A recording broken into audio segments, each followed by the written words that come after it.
जय भीम, नमो बुद्धाय। मित्रों, पेश है एक मोटिवेशनल कहानी, राजा और हंस। एक बार की बात है, एक राजा था जो अपने सैनिकों के साथ शिकार खेलने के लिए जंगल में चला गया। उसको एक शिकार दिखाई दिया, वह उसका पीछा करने लगे, लेकिन शिकार पहुंच से दूर चला गया।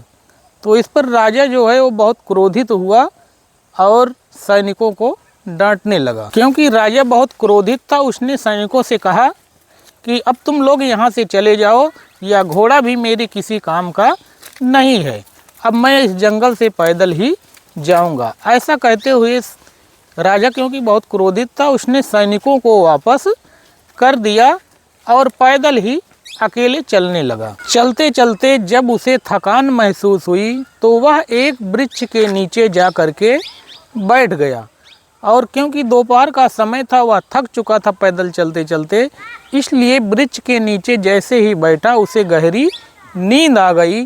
थोड़ी देर बाद उसी वृक्ष के ऊपर एक कौवा आकर के बैठ गया और उसने उस राजा के ऊपर बीट कर दिया, यानी लैटरिंग कर दिया, और वो कौवा वहाँ से उड़ करके चला गया।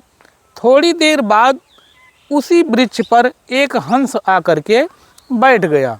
जब हंस आकर बैठा तब राजा की नींद खुल गई। उसने देखा कि मेरे पूरे वस्त्र गंदे हो गए हैं, और राजा क्योंकि क्रोधी बहुत था और उसने अपना धनुष बाण निकाला, हंस को धनुष से मार दिया। हंस तड़पते हुए नीचे आकर गिर गया और उसने राजा से बोला, अहम काको हतो राजन, हंसा अहम निर्मला जलः, दुष्ट स्थानेन प्रभावेन जातो जन्म निरर्थकः।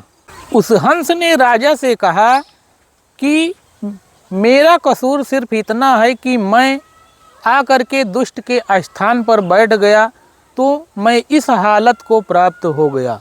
जो लोग दुष्टों के साथ रहते होंगे उनकी क्या हालत होगी। कहने का मतलब यह है कि वो कौवे के स्थान पर आकर बैठ गया था।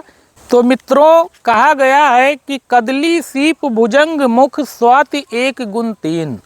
कदली सीप भुजंग मुख स्वाति एक गुण तीन, जैसी संगत राखिए तैसो ही फल दीन।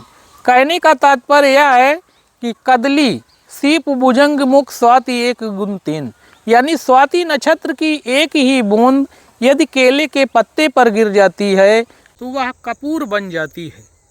वही सर्प के मुख में अगर चली जाती है तो विष बन जाती है, और वही मोती की बूंद यदि सीप में चली जाती है तो वो मोती बन जाती है। कहने का मतलब है कि जैसी संगत राखियो तैसो ही फल दीन। आप जैसे लोगों का साथ करेंगे वैसा आपके साथ जीवन में होगा।